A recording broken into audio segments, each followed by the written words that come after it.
ಎಲ್ಲರಿಗೂ ನಮಸ್ಕಾರ. ಅಲ್ಫೈನ್ ಅಕಾಡೆಮಿಗೆ ಸ್ವಾಗತ. ಇಂದಿನ ಈ ವಿಡಿಯೋದಲ್ಲಿ ನಾವು ರಾಷ್ಟ್ರೀಯ ಸಂಕೇತಗಳ ಬಗ್ಗೆ ತಿಳಿದುಕೊಳ್ಳೋಣ. ಈ ವಿಡಿಯೋದಲ್ಲಿರುವ ಮಾಹಿತಿಯು ಮುಂಬರುವ ಪರೀಕ್ಷೆಗಳಿಗೆ ಉಪಯುಕ್ತವಾಗಲಿದೆ. ಆದ್ದರಿಂದ ವಿಡಿಯೋವನ್ನು ಕೊನೆವರೆಗೂ ನೋಡಿ. ರಾಷ್ಟ್ರಧ್ವಜ ತ್ರಿವರ್ಣ ಧ್ವಜ. ಈ ಧ್ವಜವನ್ನು ಆಂಧ್ರ ಪ್ರದೇಶದ ಪಿಂಗಾಲಿ ವೆಂಕಯ್ಯನವರು ರಚಿಸಿದ್ದಾರೆ.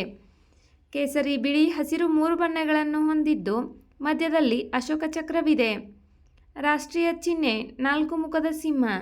ಇದನ್ನು ಅಶೋಕನ ಸಾರನಾಥ ಸ್ತಂಭದಿಂದ ತೆಗೆದುಕೊಳ್ಳಲಾಗಿದೆ. ರಾಷ್ಟ್ರೀಯ ಹಾಡು ವಂದೇ ಮಾತರಂ. ಇದನ್ನು ಬಂಕಿಂ ಚಂದ್ರ ಚಟರ್ಜಿ ಅವರು ರಚಿಸಿದ್ದಾರೆ. 1896ರ ಕಲ್ಕತ್ತಾ ರಾಷ್ಟ್ರೀಯ ಕಾಂಗ್ರೆಸ್ ಅಧಿವೇಶನದಲ್ಲಿ ಮೊದಲ ಬಾರಿಗೆ ಹಾಡಲಾಯಿತು. ರಾಷ್ಟ್ರಗೀತೆ ಜನಗಣಮನ. ಇದನ್ನು ರವೀಂದ್ರನಾಥ್ ಟ್ಯಾಗೋರ್ ಅವರು ರಚಿಸಿದ್ದಾರೆ. 1911ರ ಕಲ್ಕತ್ತಾ ರಾಷ್ಟ್ರೀಯ ಕಾಂಗ್ರೆಸ್ ಅಧಿವೇಶನದಲ್ಲಿ ಈ ಹಾಡನ್ನು ಮೊದಲ ಬಾರಿಗೆ ಹಾಡಲಾಯಿತು. ರಾಷ್ಟ್ರೀಯ ಪ್ರಾಣಿ ರಾಯಲ್ ಬಂಗಾಳದ ಹುಲಿ. ರಾಷ್ಟ್ರೀಯ ಪಕ್ಷಿ ನವಿಲು. ರಾಷ್ಟ್ರೀಯ ಹೂವು ಕಮಲ. ರಾಷ್ಟ್ರೀಯ ಗಿಡ ಆಲದ ಮರ.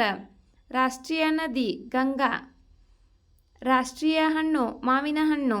ರಾಷ್ಟ್ರೀಯ ಜಲಚರ ಜೀವಿ ಡಾಲ್ಫಿನ್. ರಾಷ್ಟ್ರೀಯ ಸ್ಮಾರಕ ಇಂಡಿಯಾ ಗೇಟ್.